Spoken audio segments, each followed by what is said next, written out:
Oh man, good morning, and we live in it. It's King Jab, the voice of the people, and I got a very special guest in here today. I got Mr. Dan Soronen, because I want to put an S on in and all that on your name so bad, but I got Mr. Dan Soronen in here, and he's running for District 7 City Council seat, and we go dig into that. So if you are a District 7 voter like I am, you should be interested in this conversation because I'm excited about the things that have been started up for District 7 and whatever your plans are for District 7. So as y'all know, we gonna get right into it, man. We gonna do some quick sports. Dan, you kind of like a guest co-host here today, so feel free to add, take away, whatever you feel. You know what I mean? My first story is very, very, very, very intriguing to me because now they're saying Ryan Garcia did not actually test positive for a banned substance. And this is crazy because I think the biggest play from this was the sports betting world was like, hey, no, man, we want our money back, and it didn't work out that way. Your headphones working? Yeah. And so on Wednesday, it was reported that Garcia had been cleared of a potential positive drug test for the 19. Okay, hold on. Let me get my pronunciation right. It's called Noransterostone metabolite, which derived from the banned substance nandrolene. I don't even know why I did this to myself. But Garcia initially tested positive for the metabolite, but the results were unconfirmed. Pending further analysis, the reverts have been confirmed to be negative. However, Garcia tested positive banned substance ostarine in a sample collected on April 19th and 20th, the day before and the day of his recent win of Devin Haney. Garcia's team contests that the findings by requesting a testing sample of the B sample, which the results are still pending. The expected they expect to have the results on the 22nd of May. Okay, I get I actually with this, I kind of understand why Floyd Mayweather was asking for Olympic style testing far as his fights, because I think maybe something was in the system and he was flushing it out like a dirty piss test. You know what I mean? Like, man, you got a lot of water in your urine right now, bro.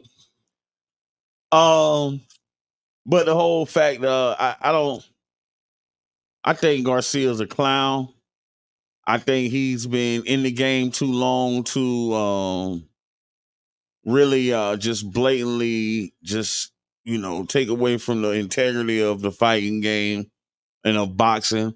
I don't think he would throw his career down the drain as of such. Like, you don't want that on your name.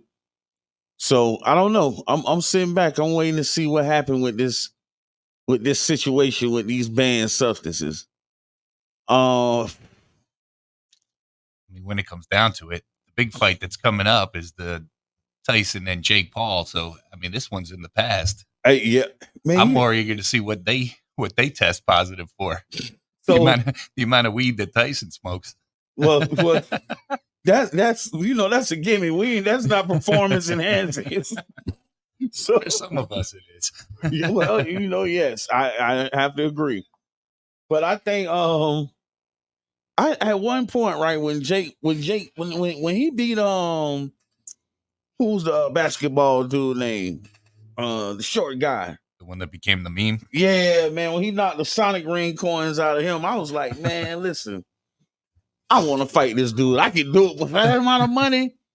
But watching his progress, I don't think I want to fight Jake no more. Yeah, he's gotten a little tough. Yeah, Jake a little tough. He It's still Mike Tyson though. Man, I don't care who. It's Mike Tyson over anybody. Yeah. Well, I'm from Albany, New York. Like, we grew up with Tyson. That guy was a beast. He still is a beast. Yeah, he's actually definitely my top 3 fighters. But I don't know, man. When I do I took Garcia's. Yeah. As far as sports betting, when he came in 3 pounds over, I was like, that's a lot of weight, and he finna on more weight before the fight. Right. That was enough to sway my bet, but I don't think I'll be taking that risk on Jake Paul. I don't know, man. I don't know. This is a tough one. Do Mike got it in him? Of course he does. It's Mike Tyson. I think he just wants to shut the guy up anyway. For the name of boxing? He'll turn it into a street fight and just beat him, kick him, do whatever he's got to do. Hey, if Mike bite him. Hey. He's not gonna let himself be embarrassed. I know that. Hey, okay, so are you a Knicks fan? I grew up as a Knicks fan. I've kind of stepped away from basketball. Yeah, I was a big Knicks. I'm from upstate New York. So yes, the Knicks, the Giants, and the Mets were my teams growing up. The Knicks fans have siphoned a lot of the Yankee fans' energy. Yeah, or these guys are, man, listen. I just pray that I want the Knicks to win it all so they can just go ahead and celebrate the way they want to celebrate. Yeah. I think a couple of them might set themselves on fire like they protested. Like I just want them, like, for real, because, man, I'm not even mad. They celebrating their accomplishments. You know what I mean? I'm not even mad, man. But the Knicks fans is, I think, to a level of obnoxiousness, I'm going to put them right here with San Francisco 49ers fans. And that's not good at all. Really? That's San Francisco. You think, like, the worst to me is Philadelphia. There's some Neanderthals in that city, but Philly fans, yes. Philly fans are tough. New York, yes. I still have some love for the New York fans. They'll definitely heckle you, though. Yes, they will. And if you mouth off, they'll still wait for you in the parking lot. Yeah, and they want to fight. Now, that's true. Now, New York, L.A., and Philly, they want to fight. Like, hey, man, if you want to do it, we'll do it out here in the parking lot. Drop the gloves. Yeah, I've been watching this to see. I'm really waiting on football. I'm a lot invested in high school sports, so I'm really waiting to see what these high schools go do and go back into the NFL. I got a lot of players from our Lakewood team that are playing in college, so I get excited to watch them play. We had a few NFL draft picks this year. Yeah, definitely. One of them was from Lakewood. One of them, TJ Tampa. You did it. That's his grandson. Yeah. Ray Tampa grandson. He played at Lakewood. Great parents. Great family structure. And I was spoke on this on the radio. TJ was one of those kids that he was a wide receiver. So he had to receive taking on being a cornerback. And he did great. Like I think he was better than a lot of people that went before him. And being that he didn't perform in the combine kind of hurt his draft stock. Yeah. But TJ got a lot of more people coming out next year. I think the two exciting that I want to see is Anthony Calandria at Virginia, quarterback, and Amari Niblack just transferred from Alabama and went to Texas. So he's playing with Arch Manning. So those. See, you're able to pull all these names out, but part of what we'll get to know each other. I have a 2.5-year-old and a 1-year-old. Okay. So my time watching sports was kind of pushed to the side for cartoons. So if we get into like Madagascar or Mario Brothers or something like that, I could probably pushed to the side so, like, I'm not as in tune with college sports right now. Hey, man, we finna jump off of sports. Sports was just a tease. I usually don't even be here that long. I still try to keep up with the boxing. My brother's a big boxing fan, but it's tough, man.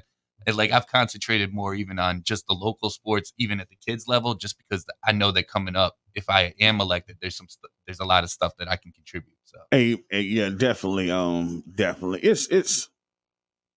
I don't. When it comes to our kids, I mean, I love sports, but I like to focus on all areas. And even like my co-host who's not here, Dream, I realize all our kids not athletes. Mhm. So I go from the sports to the academics, and man, I really just love our kids. It's really Yeah, part of what I do. it's giving them opportunities to have positive things to do, Mhm. and the mentors and the structure of teamwork and a lot of that stuff. And what I'm really finna get into with our kids is a space for content creation. Mhm. And that's what I'm working on. So it's 9:15. I'm not going to do a break. We finna go ahead and get into this interview, man. Let's talk about some business. I got with me Mr. Dan Soronen, District 7. I don't know what to call you, representative, runner, I'm a candidate. candidate. I'm a Okay, yeah, candidate. man. There's two other candidates. Who is that? We have For Donald. entertainment purposes. See, you're a football fan. Donald Bowens Jr. was a football guy here. I think he went to NC State. And the Who other is he again? Okay, exactly, go ahead. exactly. And I then want him to come up here. and then the other, I'll get you in touch with him. Yeah, Nice please. guy. I think I have a lot more. I'm more in tune with what's going on with the city than he is. And then the other candidate is Wayne Gay Newton, who he was he was involved 20 years ago, and All right, let's do this, Dan. Before we go into this interview, right? Mhm. One of my standing statements, which piss a lot of people off, is in the last 10 fiscal years, I've seen nothing pertinent come from City Hall for our black community. Just I really put it on all of our Mhm. black leadership. Yep, And gatekeepers. leadership in period. Just it's nothing pertinent came down the line for. So when we talk about those guys, the amount of time you've been in position and the years you've been in the political realm, actually, that right now in the city of St. Pete, for me, that's a strike against you Mhm. because you haven't done nothing in position. So I want to get all of the District 7 candidates on here because, of course, that's where I'm going to vote at. Mhm. And I want to really really see what you got planned. So my first question to you before we go to talking about gas plant and all that. Before we even get into that, let's talk about that. The languish that's going on while the rest of the city thrived. Okay. Downtown went vertical. Straight. That's one of my words. Go ahead. Our commercial corridors have sat and languished. Mm-hmm. And it's a combination. So a lot of what I do in the real world is I'm a commercial realtor. Okay. And I help business owners open their businesses. I believe in owning your future, entrepreneurship. So a lot of what I do is the paperwork, the permit applications and the license applications to help these places get open. And I've lived on the South Side since 2008, 2007, 2008. Okay. I've opened businesses over here, and I know it's much more difficult on this side than it is on the north side.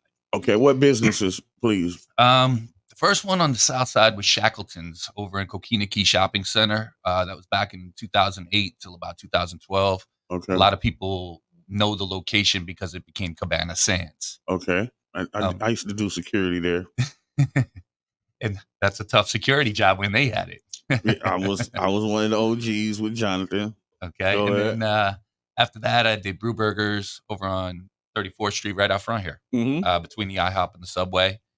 I've helped a lot of other businesses open. Most recently, I was involved with the Urban Collective over at the Manhattan Casino. If y'all would have hired me as y'all food and beverage manager, would still be. Go ahead. Go ahead. Proceed. And then now everybody knows the Catalyst. Okay. Jeff Copeland, Jason Bryant, and myself opened the Catalyst. Our 1 year anniversary is coming up very shortly. Two good partners. Yep. I was my first time meeting you, but I'm not the one to go out a lot, but I can say from just a real perspective, when I do step out, man, those two guys make sure me and my wife good. Like, So yeah, two good partners. Yep. So and above that, like I said, I've helped a lot of other spaces open, and I'm currently helping them. But what we've run into now is when you put an application into the city right now, they've created a bunch of affidavits, a lot of extra steps to get open. And part of what I want to do is I want a 28-day permit, no matter where you are in the city. If you put an application, you should get your approval or denial within 28 days. That sound right. Right now, we've got permitting issues that are going 9 and 12 months before people get a permit. Most recently, now, and when you watch, a lot of times it's on our south side corridors where the application just gets put to the bottom of the pile because you take 16th Street. We had an application go in for a bar lounge. It's been an event space. Everybody knows it as one. It's been that way for years and years and years. But when we put in the application, they say no, that's not the use for it. So now you have a change of use without construction. You would think that that would be 30 minutes conversation over the counter and you're out the door. But that's not the way it works. They give you a very vague application form. You need an architect. You have to supply as-is drawings. And then when it goes into the city, this particular application, the fire marshal didn't even open it for 55 days. So now you're 3 months into your lease and you haven't even gotten to the first step of saying I can open the doors. So a lot of that, and it's unnecessary. And they're catering to the big developers because the guy building this cruise ship in the middle of downtown not having these problems. No, they have armies of architects and attorneys, and the city just bends over for it. And at this point, like if we can't get an application through in South St. Petersburg before we redevelop 86 acres in the stadium, when that process starts, what chance do we have of getting anything through? And that's what I'm afraid of, is that if we don't expedite the process and make it available, what's the use of the grants if you're not even going to get your doors open? What's the use of even making an attempt at it? You're not getting a fair shot. And it's been going on for a long time. And that's why, like I said, everybody else went vertical and we've been sitting here waiting. Now that we're out of land. So where are they going to go? They're going to come south. They got to come south. And the rules are going to change. And it's not right. So the next conversations that'll come up over these, hopefully I'll be on council for the next 8 years. It's going to be vertical growth along our commercial corridors. How high do we want to go? How far do we want to push these residents back into their neighborhoods before they're finally pushed out?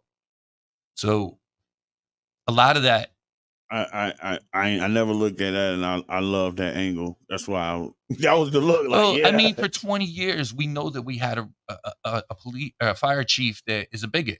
Well, the hardest part of getting a permit is going through the fire marshal. And if his policies are bigoted policies and he says, no, South St. Pete's at the bottom, all right, we got rid of Chief Large, but we didn't correct the problem. His people are still in the same position. Operating the way that he told them to for the last 20 years. We need to revamp that whole department.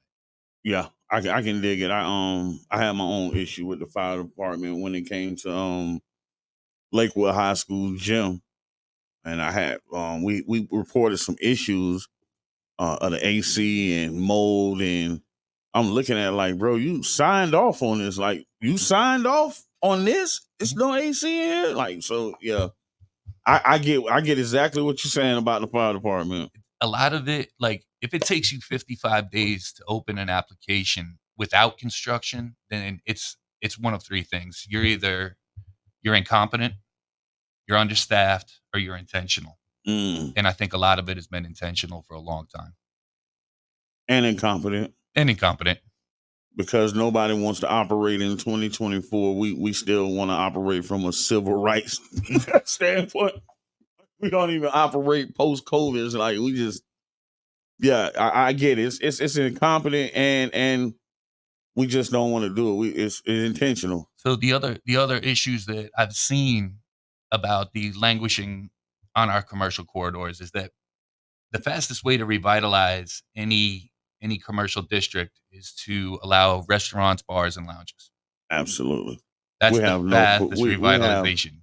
We are the worst food city I've been in I go to Atlanta just to eat. Yeah. because I just want to go good places and eat food, and we're So in a bad position. So there's a reason that we can't get those in South St. Petersburg.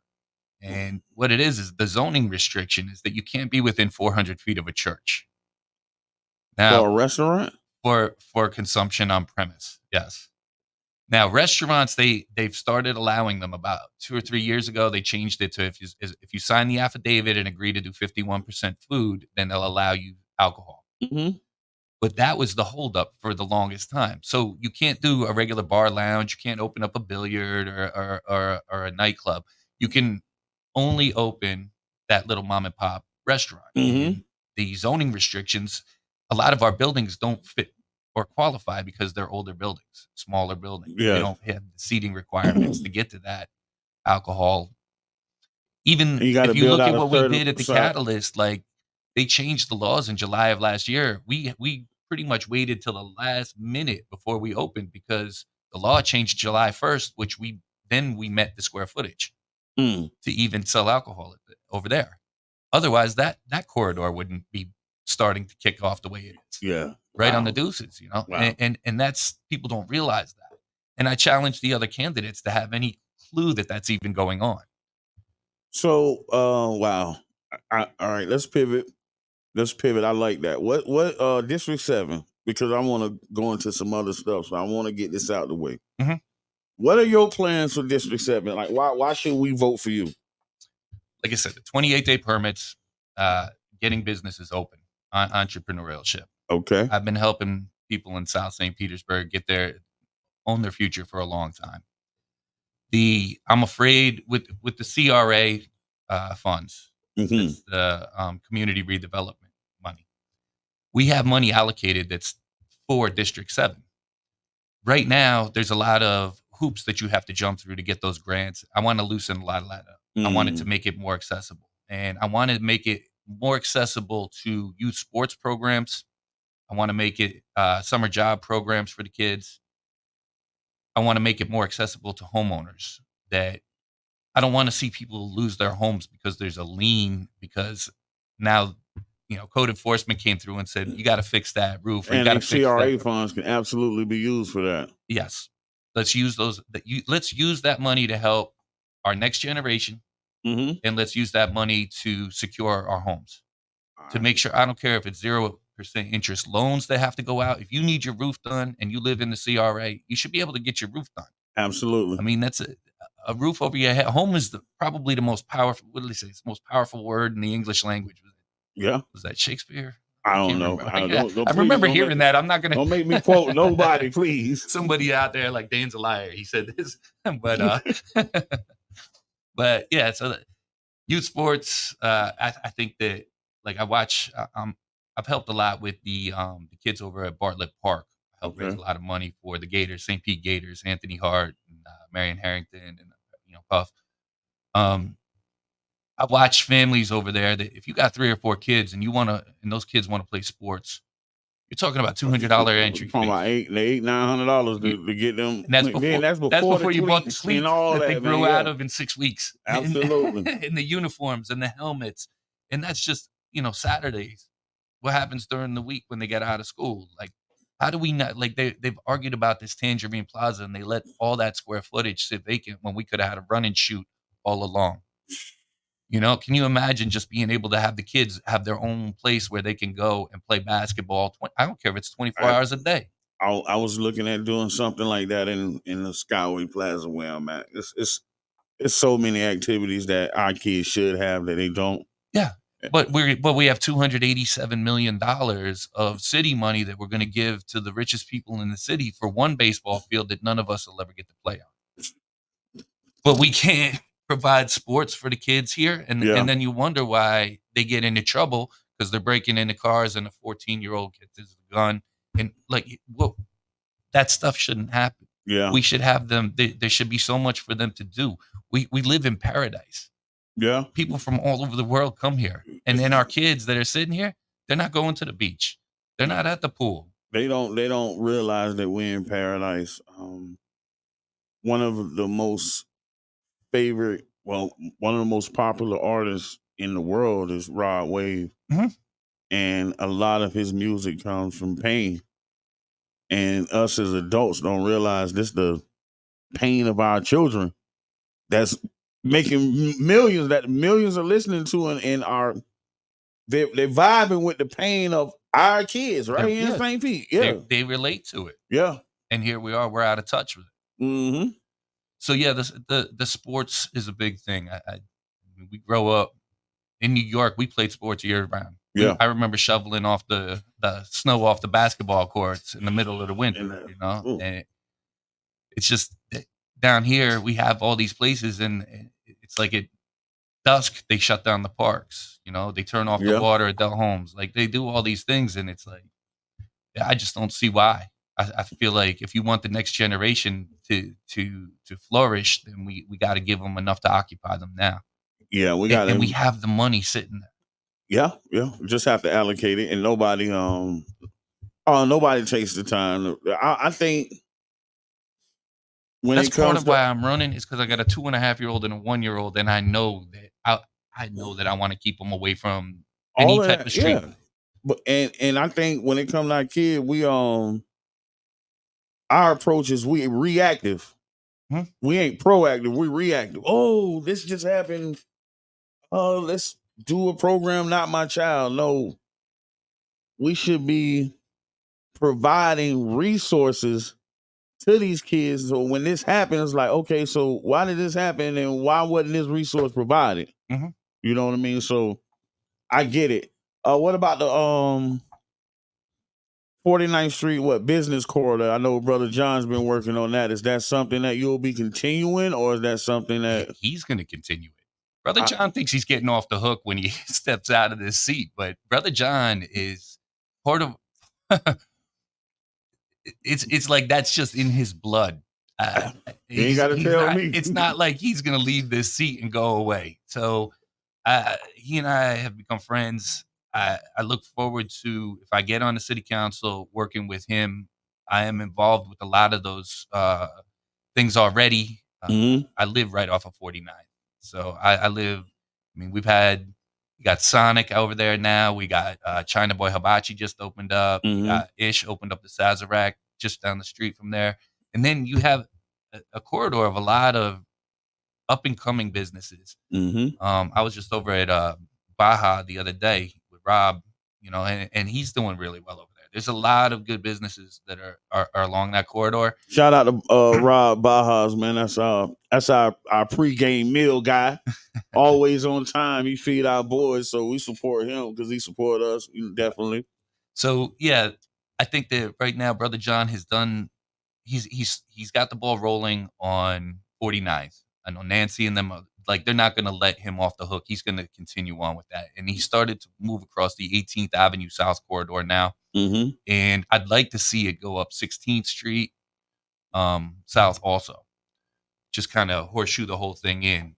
The Deuces is fixing itself on its own now. Yeah. The Brave Boys have a lot of good ideas. They own decent properties over there where they'll be able to build along there. I know that the Sankofa project is kind of going sideways.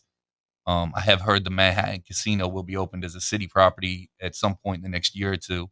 So those corridors are coming along. That Fusion project is a great example of basically two communities working together to thrive. Hmm.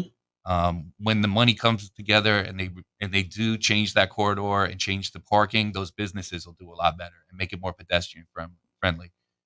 16th Street, when you stand on 16th Street, it's the same thing. They put that island down the middle, take the island out, make it one way, one the other, and allow parking up and down that street, and then those businesses can thrive.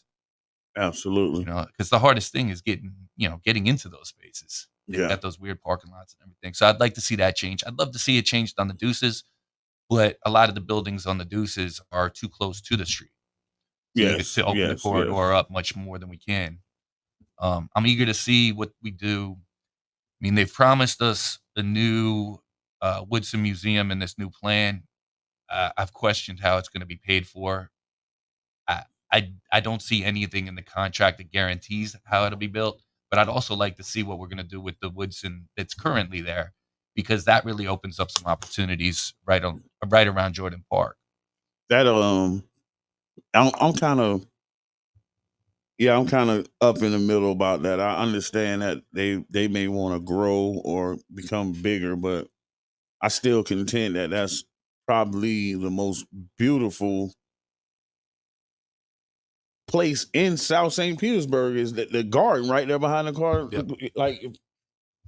Like if you haven't been in that garden, you're missing a part of this city. So Yep. I don't know, like, well, yeah. And there's Yeah. opportunities to get into that garden coming up. I know that Terry Lipsy Scott always does something around that Juneteenth time. We have stuff going on at the Catalyst at that time. So I mean, there's opportunities to get back and walk through there. And she's usually there's people there. They'll take tours through there. Yeah. It's a great spot to go take pictures. Yeah, that's what I said. Wedding shots and stuff like that. If you haven't done a photo shoot in there, I don't understand why.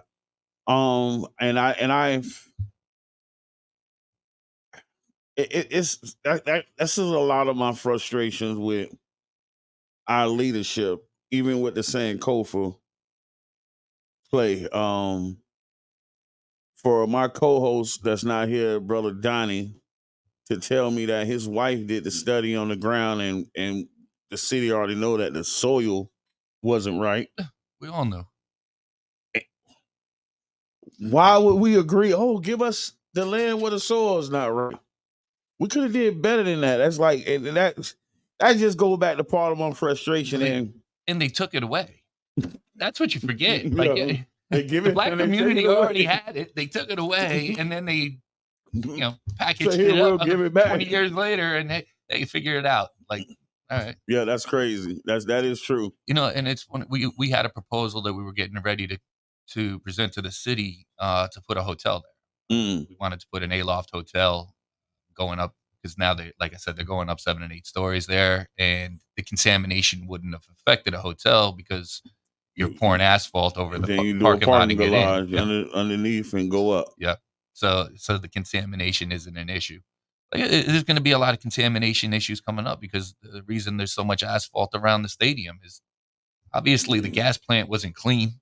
Yeah, that's true. All they did was pour asphalt over it. And that was like my home before I left St. Petersburg and moved to Compton, California. I think it was around 86, 87. We lived in Laurel Park. That was the projects that I would say I was affiliated with. Now it's a parking lot. Mm-hmm. And the whole gas plant situation means a lot to me. Let's pivot on into that because I know you got a lot of things to say about that. And at this point, I just feel like our leaders are operating out their feelings. They're operating in their feelings right now. And the reason that they're in their feelings is because you got people like me, you got people like Jabbar. Like before anybody was hollering about this deal, Jabbar was screaming about it on the Tampa Bay Breakfast Club. Yeah. I brought him in here and interviewed him on my show about what he was screaming about. And then it was really like a big snowball effect because people didn't know. Yeah. Like people were not paying attention to it. Well, they're hitting you with all these trigger words and they're telling you out. Gas plant is a trigger word. Yeah. 1,200 affordable homes. Well, the other plan had 2,291 affordable homes on property that would be built way sooner.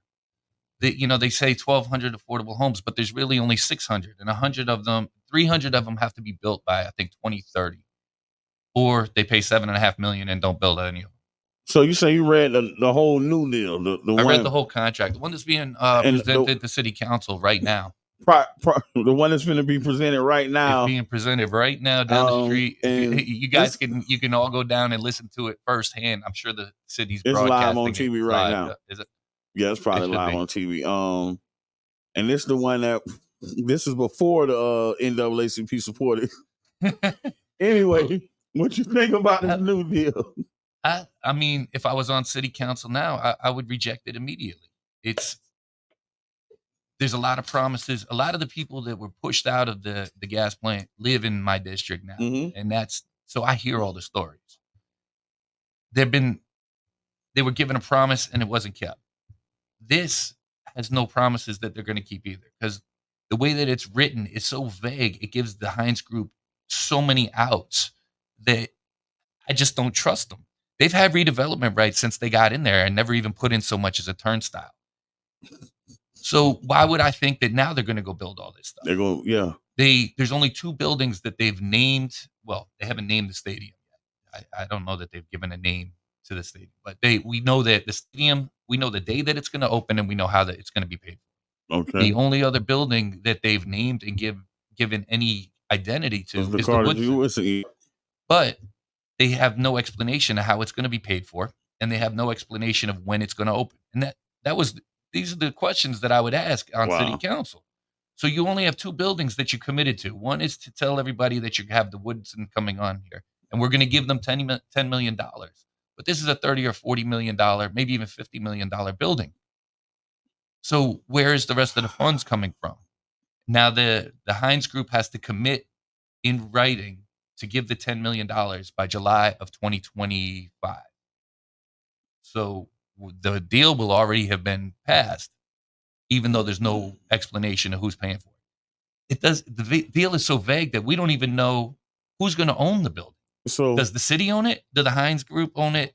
The first screen is the museum independent. How are they going to pay off that debt load? If they don't pay on the debt, does the museum get taken back? Does it become Heinz property again? And now it's just all get screwed.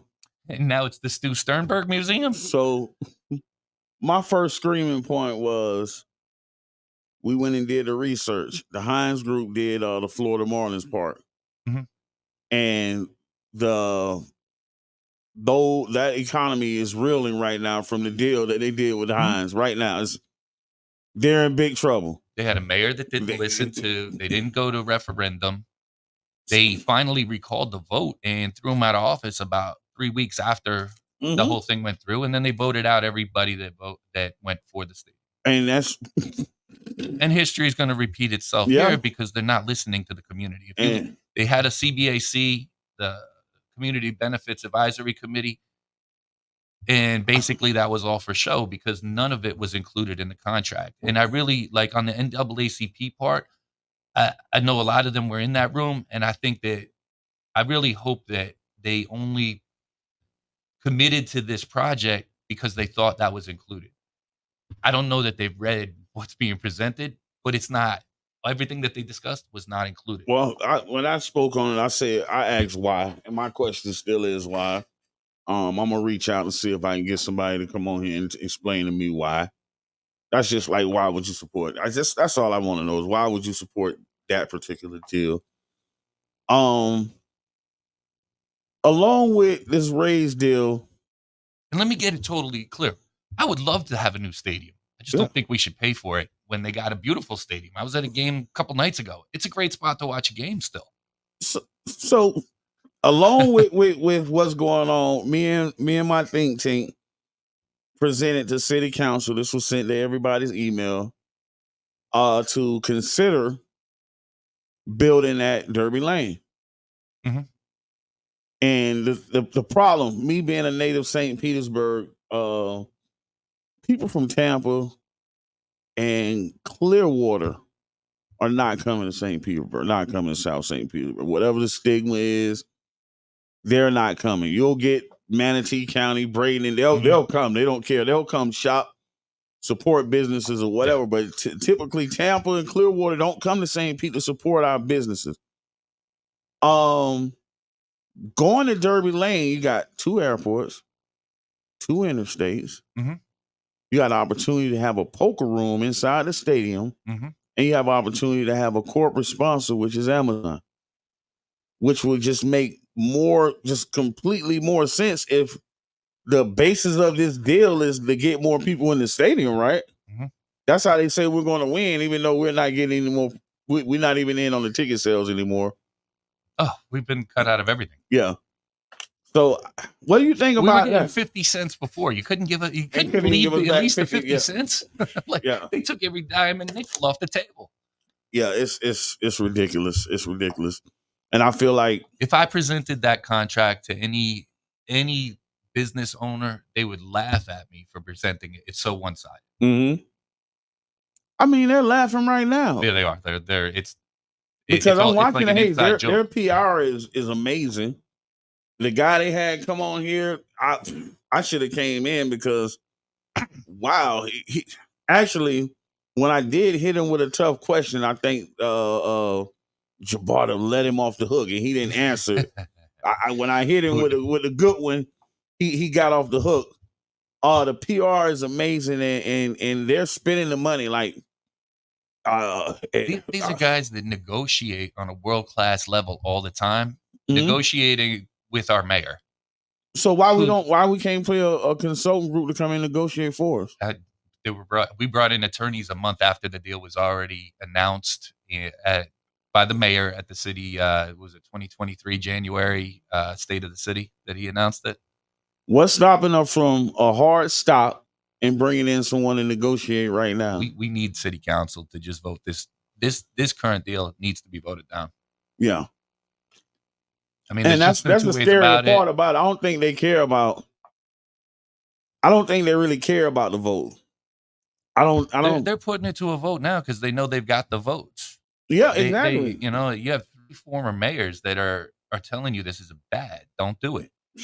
And then you've got Mr. I don't know. Hey, Ken man. Welch that just he has a plan. He has an agenda, and South St. Pete is not included in that plan. I voted for Mr. Welch. I would like to speak to him because my concern with him right now, beyond everything that's going on with this raise deal, is I really want to know why black women is bailing from your cabinet.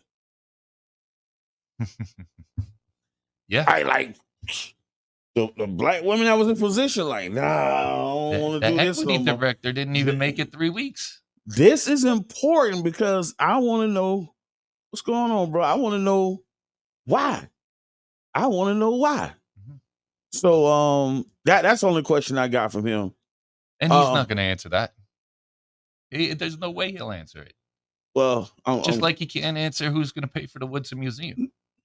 I'm going to be on city council a year from now, and they're going to put another $30 million request in for that museum. Like, why not just include it now? I told y'all so. Yeah, I told you. And I'm going to look like the bad guy saying that. But I think there's going to be a lot of buyer's remorse in the next 3 to 5 years. And the community on South Side St. Petersburg is going to be saying, hey, this isn't what you said. Yeah. But they didn't read the contract. My biggest thing about this situation is for one, St. Pete has no industry. I sat in an Alice presentation at the foundation, and they told us 68% of our residents travel 30 minutes or more to work. That tells me they're not working in St. Pete. Right. They're going to work, then they got to come back home. We rezoned a lot of the property in the warehouse district, which is where we actually produced things and had $30, $40 an hour jobs in production.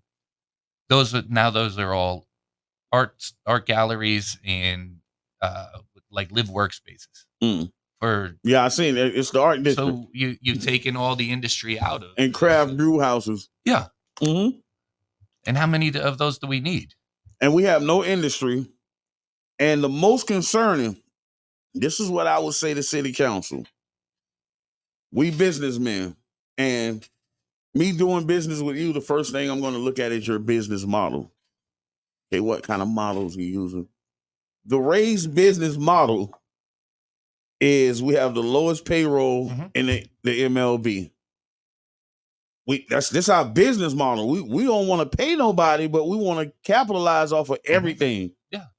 And we're happy we're going almost to the pennant every year, or just getting to the race, the playoffs, because it brings us more capital. When it comes to any of our players that's eventually making us all the money, asking for more money, we already got a replacement and already got somewhere to ship them. Yep. Yeah. Well, look at the way that you take the way that the Rays negotiate their contracts with their players. Mm-hmm. They give them the very minimum That's up how they're front. negotiating with us right now. Exactly. That's exactly This what is I was going the to say. business model. So if you're the way they negotiate, they pay the lowest dollar amount down. Mm-hmm. They commit you to as long as they can because they can sell the contract later. Mm-hmm. And everything is on performance. And then you look at the deal that we have with the Rays, and we're giving them everything up front. If they don't perform 10, 15, 20 years down the road, there's a very minimal penalty. Yes. I'm So we've done the exact opposite with them. We should have given them here the other plan that Sugar Hill proposed was to redevelop the area around it and just leave them, I think it was 17 acres. Build your own stadium if you want it. That's a good plan. Yeah, Make them absolutely. put up the money. And that way, the $130 million that we have to pay for infrastructure, that's fine. I can stomach that. The other part is that now, if we had gone with that other plan, you had 2,291 affordable homes. 50% of the units were affordable. The part that we're missing right now is that we could make attainable home ownership. We have one shot at it because we own the land and we're already going to borrow the money. Mm-hmm. So those 600 units, make the Rays perform. Tell them, all right, we're going to give you $240 million. That's $400,000 per unit, and we're going to give you the land. They should be able to build those units at $250,000. Mm-hmm. If they produce and get those built, then they get the $240 million. So now they've actually produced the 600 up front before the stadium, before anything. They got their money. They just had to work for it. And that's I want one of them for 400. Yeah, and they should go out. They should go out to our city employees and our first responders, and that's who should get them, and not on credit score, but on the fact that you serve your community. And when you do that at a $400,000 zero interest loan, you're talking about $835 to $1,100 a month for a 3-2. That's attainable and affordable in our core. That's the only way we're going to be able to live here. Yeah. It ain't attainable. And that's the only way we will, the citizens of St. Pete, that's the only way we will be able to live here and own something. Yeah, that's. And we're about to hand it away. And we're going back to a feudal system. In the contract, it says the two people, I don't remember it's a male and a female from the Hines family. They're going to be the ones that own everything. Basically the lords of the manor. And the rest of us, we're going to struggle to basically work, hopefully scrape a living out in their rent and live in their kingdom. Yeah. Because city council and the mayor will no longer, it don't even matter who's the mayor or city council once y'all do this deal. It don't matter who even hold them seats. It's at the mercy of the Rays. Yep. The keys to the kingdom. And we didn't elect Stu Sternberg. We elected a mayor and a city council to represent us. And right now, it seems like the Rays are representing us. And they're not doing well by what my standard would be. Yeah, I don't think they hold no value in our votes anymore. It's no value. I've worked in that field. I've done campaigns. The value that you hold prior to the actual bubble being filled and afterward is completely, it's completely different. Why do we think that at the end of 2027 the world is going to end? They keep telling us the world is going to end if we don't have a new stadium by 2028. That's not true. That's just when their lease ends. Their power of negotiation ends in 2027. So now they're scaring everybody. We're going to leave. We're going to leave. In 2027, they'll be talking about going back to Toronto and splitting the season, which they threw up 2 years ago. Yeah. Well, they've floated leaving since 2007, 2006. See y'all later. Leave. Yeah, like I'd rather you holding me hostage. When you take that threat off the table and let this leash run its course, the redevelopment is going to happen, whether it's now or whether it's 10 years from now. You look at their plan; they're not going to redevelop anything for 7 or 8 years. So why are we in such a hurry for them? There's no reason to commit to this. Let them become tenants at will, and they can stay in a month to month out of the current stadium until we figure it out. And as a community, like we actually need the time to regroup ourselves, because you look at this building right here behind us. When you leave here, or when you go out the parking lot, look at the tags. The tags is Manatee, Hillsboro.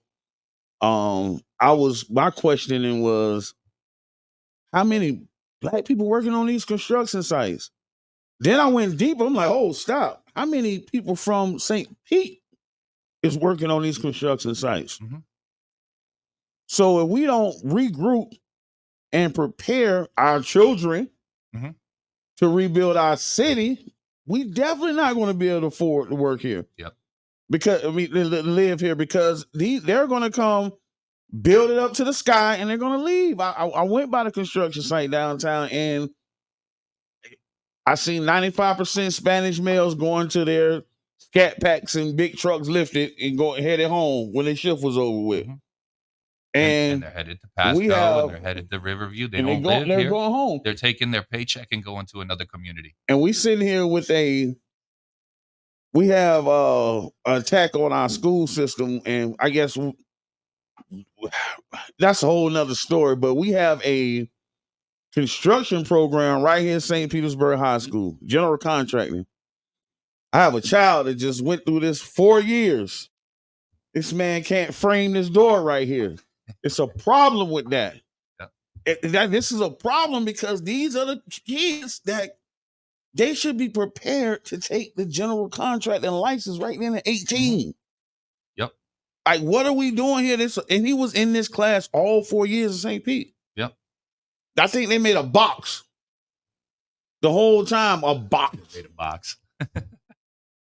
Yeah, so this is what I'm saying. So we need to regroup. We need general contractors. We need electricians. In the deal, we need contracts. I'm talking about the contracts. Like, first of all, like, give us the recycling contract. Let's just go right there. When y'all pull all the wire and rubble, like, yeah, we want to. How much is that current stadium worth just in the metal that's in it alone? The rebar. The amount of. We ain't even thinking around. Our brain ain't even wrapping around that. Right now, my brain is wrapping around. We need future contracts, not just rebuilding. Like, we need pest control contract. I mean, if we hadn't sold out our warehouse district, we could be in there. How many light switches are we going to have to purchase? Are they going to have to purchase? That's the simplest thing. Let's just manufacturing. If we just made light switches right now, wow, you'd make millions of dollars in the next 10, 15 years on light switches. Yeah. So it can't be that complicated to make it. I've never done it before, but I mean, I feel like a couple of smart guys in the room, we could figure it out. I've learned with our young kids, those the ones that even all that smart don't even have the book smart. What we have to do is go back to how we used to do with our granddaddy. Because in the summer, we went to stay with our grandparents and we went to the auto body shop with granddaddy all summer. And learn the truth. Now, I don't know how to read a book. I don't know nothing about it, but I'm the baddest dude in the city when it comes to body work. And man, it's these kids today have a different skill set than we have because of technology. Absolutely. My 2.5-year-old son flips through my phone and knows all the apps, knows how to play all the games. He's 2.5. And I hit the voice recorder and say, Ryan, because I can't spell it. Yeah. So, and you're telling, like, somehow they'll get locked out of the opportunities that are going to come down. That's the problem. That's one of the fears. It's definitely one of my fears. All right, man. We got 3 minutes. It was a good show. I'm glad you came. I appreciate you not disappointing me, because all I want to hear when people come here is some meat. Don't like, and that goes for anybody that I would ask to come here. Like, just come here and give us some meat, give us some real. I have a platform. I wasn't planning on running for office. I've been serving my community from a distance for 10 or 15 years now. And now it just came to a spot where I felt like I understand these things and I have to step in because of my kids. And that's why I'm running. And the name is pronounced Soronen. Soronen. Dan Soronen. Dan Soronen. Just I'm remember gonna that work when on you that. when you go check that box. Just remember. I just remember the ROSORE. SORONEN. See, I done started all wrong anyway. Hey, any last words, man? Anything you want to say before we lose our listeners' ear? We got a lot of things coming up at the Deuces. We've got our 1 year coming up, and June 28th through 30th, we're doing a big party. Memorial Day, we have a big party going on. Mother's Day this weekend, we're doing a brunch, DJs, Okay. the whole thing. So definitely get down to the Deuces, to the Catalyst. All right. Dan, my only thing I was really concerned with you was you in this position to take this serious? Was you taking this seriously, and you proved that to me? Thank you for coming on my platform. You're welcome here Appreciate you. anytime. You let me know, and I'll be here. I'm an open invitation. That goes for everybody. I would like to see the other candidates from District 7 because, like I said, I am a District 7 voter. And I would like for you to come here and speak on what you got for us because I'm going to stand in the position of educating the voters. Mm-hmm. That's this man right here tell you this is when I say I'm going to do that, I'm the voice of the people and I'm going to educate the voters, and it's going to be from the city council all the way down to the amendments. We're going all of the judges and everything. Don't get your news off of Facebook. Dig deeper. Please dig deeper. So, yo, this is King Jab, the voice of the people. And my special guest today, Dan Soronen. I get it right that time? Close enough, man. As long as they vote in the right box, that's good. Hey, man, vote in the right box, man. I thank you for y'all ear. It's King Jab, the voice of the people, next Thursday, 9 a.m., y'all. JM, St. Petersburg, 89 Jams. WUJM, St. Petersburg, 89 Jams. Gospel lovers, are you ready for some church? The Angels Gospel Show is back with a bang. Bringing to you gospel with live interviews, scriptures, inspirational topics, inspirational events, and hot gospel music of all types. Coming to you live from the studio of 99.1 every Sunday from 12 to 2 p.m. Listen also live on TuneIn Radio app and at reggaespain.net. The Angels Gospel Show, 2 hours of the angel and you. You can't afford to miss it. I am your host, Angel. 99 Jams, the ball.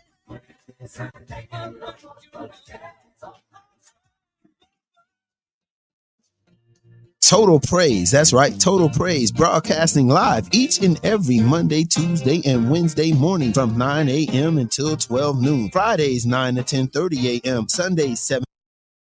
Your radio gospel angel. Hi, this is Sister Hughes of Total Praise on WUJM, giving you the best gospel. I make you lose your shoes, shout all around in the house. That's right, your host, Sister Diane Hughes, right here on 99 Jams, your radio gospel angel here on 99 Jams. The Bird. If it ain't one thing, it's another. That's right. If it ain't one thing, it's another. Broadcasting live here on 99 Jams, WUJM, each and every Thursday morning between 10 a.m. and 12 in the p.m. with your host, Brother West. That's right. We talk about the topic that no one else wants to. We talk about politics.